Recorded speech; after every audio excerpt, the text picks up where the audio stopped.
मुझे मेरा टारगेट मिल गया है।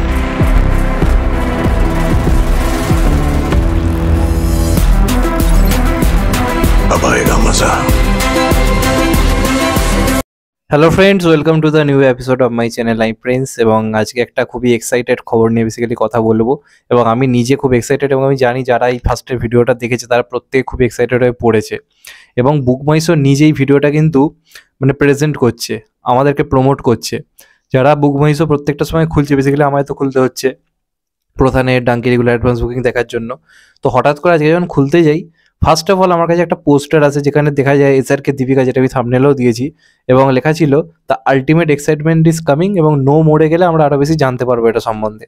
তো এটা বেসিক্যালি একটা গ্লিমস হঠাৎ করে ভাইরাল হয়েছে, যেখানে দীপিকা বলছে, যেটা আমি ফার্স্টে দিলাম, যে আমি আমার টার্গেট পেয়ে গেছি, এবং সেখানে কম্পিউটারে কিছু একটা আপলোড হচ্ছে, এবং এসআরকে পাশ থেকে বলছে যে আভি মজা আয়েগা।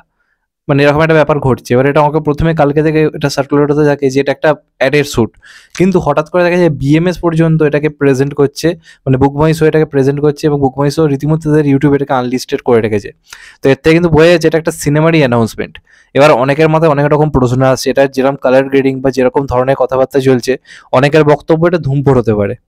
কারণ যেহেতু এটা গুজব রটেছে যে এসআরকে ধুমফোড়ে রয়েছে, এসআরকে ধুমফোড়ে রয়েছে, এবং ধুমফোড় হলে এখন এসআরকে ছাড়া করা পসিবল নয়। কারণ ধুমফোড় হলে এখন এসআরকে নিয়েই হবে, কারণ অন্য কারোর পক্ষে এই মুহূর্তে দাঁড়িয়ে ধুমফোড়কে বিরাট বড় রেকর্ড ব্রেকিং হিট করানো সম্ভব নয়। এই মুহূর্তে এসআরকে পক্ষেই সেটা সম্ভব। তো ধুমফোড় করলে তো এসআরকে করবে। তো যে কারণে একটা হাওয়া উঠেছে যে এটা মানে ধুমফোড়ের একটা অ্যানাউন্সমেন্ট হতে পারে, যেটা হয়তো খুব শীঘ্রই আমাদেরকে জানানো হবে। এবার আপনারা নো মোড়ে গিয়ে যদি লেখাগুলো ভালো করে পড়েন, তাহলে সেখানে ক্লিয়ারলি লেখা রয়েছে যেটা একটা সিনেমারই কথা হচ্ছে, যেখানে আমরা অনেকজন মাল্টি স্টার কাস্টকে দেখতে পাবো, এবং সিনেমার মধ্যে প্রচুর রকম অ্যাকশন স্টান্ট সব কিছু থাকতে চলেছে। এবং এসআরকে দীপিকা জুটির সব থেকে মানে বসিয়ে রাখা থ্রিলার এই সিনেমাটা নাকি হতে চলেছে। তো এর থেকে বোঝা যায় এটা কিন্তু একটা নতুন সিনেমা। এবার সেটা ধুমফোড় নাকি কি আমরা জানি, এটাও হতে পারে, এটা হয়তো পাঠান 2 এর হয়তো অ্যানাউন্সমেন্ট। দীপিকা তো ওর টিমেরই এখন একজন হয়ে গেছে। দীপিকা হয়তো ওকে কোনো একজনের কারোর খবর দিচ্ছে, সেটা এসআরকে একটা অন্য জায়গায় বসে হয়তো জানতে পেরে বলছে যে আভি মজা আয়েগা। তো এটা পাঠান টু যেটা, সেটা হতে পারে, টাইগার ভার্সেস পাঠান হতে পারে, অনেক কিছু হতে পারে। আবার এসআরকে দীপিকার পুরো নতুন একটা সিনেমা হতে পারে, আবার উড়িয়ে দেওয়া যায় না ধুমফোড়ও কিন্তু হতে পারে। এরকম অনেকগুলো ব্যাপার স্যাপার কিন্তু ঘটতে চলেছে। এবং যদি এসআরকে এই বছর কোনো একটা সিনেমা সারপ্রাইজিংলি এসআরকে ঘোষণা করে দেয়, তাহলে আর কিছু করার নেই। এই বছরও কাঁপতে চলেছে। আমাদের কাছে এখন অবধি খবর রয়েছে এসআরকে এই বছর কোনো সিনেমা আনছেন, এবং আমরাও সেটা ভেবে নিয়েছি যে শের ইস সাল নেই আয়েগা। মানে আমাদের ধারণা যে কিং খান এই বছর কোনো সিনেমা করছে না।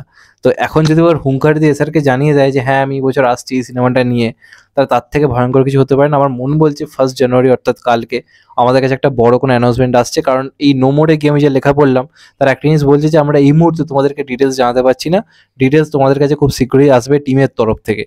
তো এর থেকে তো বোঝা যায় এটা কোনো অ্যাডভার্টাইজমেন্ট নয়, যেটা কাল থেকে খুব শোনা যাচ্ছিল যে একটা অ্যাডভার্টাইজমেন্ট, তা এটা নয়। এটা কিন্তু নতুন কোনো সিনেমারই কিন্তু ঘোষণা হতে চলেছে, যেখানে আমরা এসআরকে দীপিকাকে একসঙ্গে দেখতে পেতে চলেছি।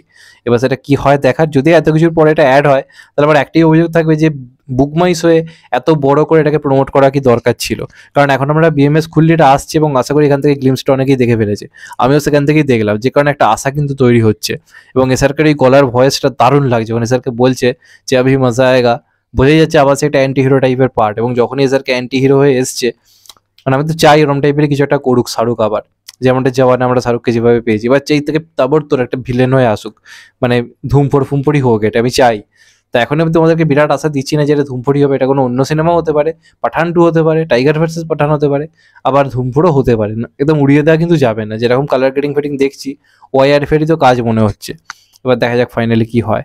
তোমাদের এটা নিয়ে কি মতামত অবশ্যই কমেন্ট করে জানাও। যে চ্যানেলটা নতুন হয় তাহলে চ্যানেলটাকে সাবস্ক্রাইব করে দিও, and get the bell icon. ভালো থেকো সবাই, টেক কেয়ার, নমস্কার, আবার দেখা হবে। এখন তো ভাই সবাই ভালো থেকো, সুস্থ থেকো, টেক কেয়ার, নমস্কার, আবার দেখা হবে।